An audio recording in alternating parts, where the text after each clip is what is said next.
Jonathan Haidt's The Righteous Mind, Why Good People Are Divided by Politics and Religion is a sweeping exploration of moral psychology, tribalism, and the cognitive roots of political and religious division. At the heart of Haidt's thesis is the assertion that our moral judgments arise not from reasoned deliberation but from intuitive, emotional reactions. We justify these gut feelings with post hoc rationalizations, often unaware of the emotional engines driving our thinking. This book challenges the Enlightenment ideal that humans are rational creatures, presenting instead a picture of the mind as a rider, reason, trying to control an elephant, intuition. Haidt begins by dissecting the common assumption that moral reasoning is the cause of moral judgment.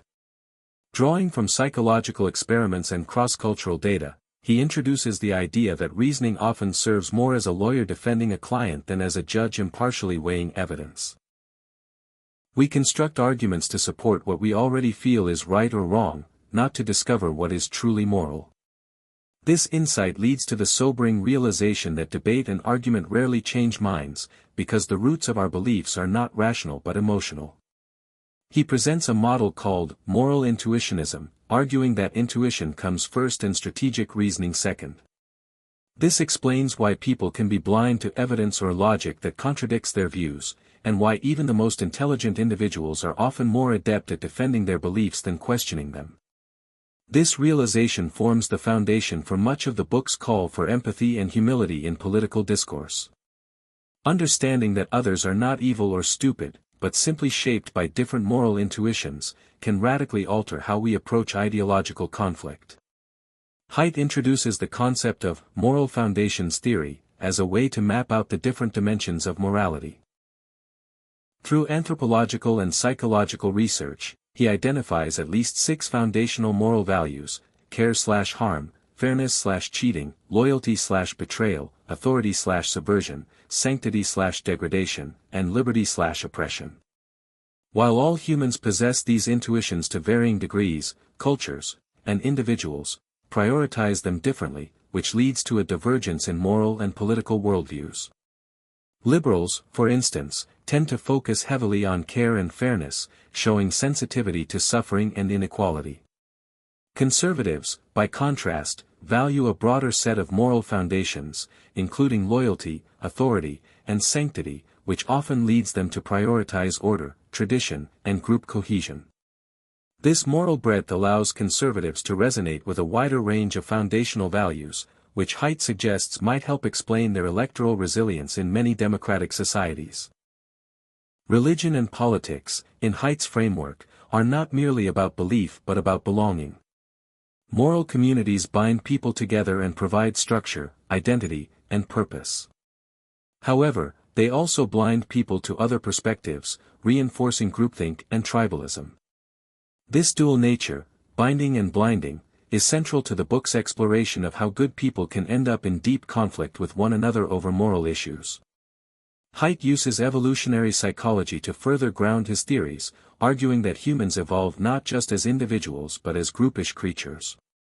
Natural selection shaped us to be loyal team players, quick to rally around our group's values and equally quick to demonize outsiders. This hive switch allows individuals to transcend self-interest and act in service of the collective, which has both beautiful and dangerous implications.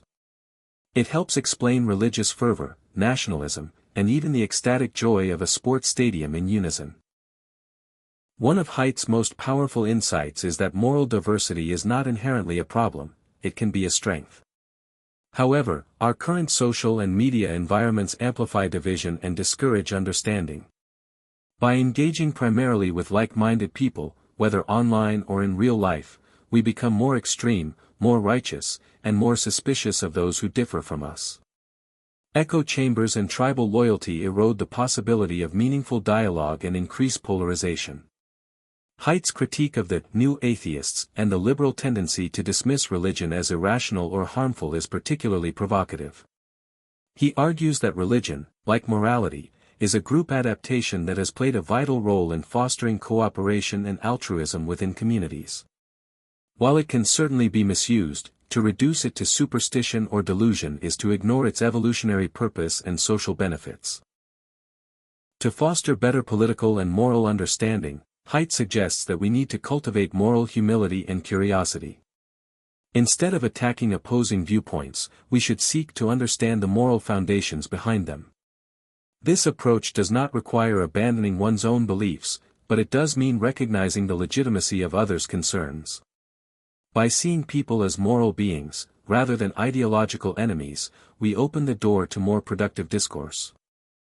Haidt also offers a personal account of his own transformation, from a liberal academic with little understanding of conservatism to someone who developed a deep appreciation for conservative values. This journey lends authenticity to his message and underscores the possibility of change through honest engagement. He shows that moral and political empathy is not just an ideal but a practical, learnable skill. In examining the roots of our moral psychology, Haidt is ultimately hopeful. He believes that by better understanding ourselves, our moral intuitions, tribal tendencies, and psychological mechanisms, we can learn to disagree more constructively. His call is not for moral relativism but for moral pluralism, the idea that multiple moral systems can coexist and that each may have something valuable to contribute. The book is as much a critique of modern liberalism as it is an appeal to transcend ideological dogma. Haidt challenges the notion that one side of the political spectrum has a monopoly on moral truth. Instead, he paints a more complex picture, one in which competing moral visions each offer partial insights into the human condition. Real wisdom, he suggests, lies in balancing these visions and finding common ground. Through engaging prose and vivid storytelling, Haidt makes complex psychological research accessible and personally resonant. He weaves together science, philosophy, and personal narrative to create a rich tapestry of insights into the moral mind. His writing encourages readers to look inward, question their assumptions, and engage more generously with others. The Righteous Mind is ultimately a book about the human condition, why we are divided, why we care, and how we might find a way to live together despite our differences. It challenges readers not only to think differently but to feel differently about those with whom they disagree. In an age of increasing polarization, Haidt's message is both timely and timeless, a call to elevate our moral discourse and reclaim the possibility of shared understanding.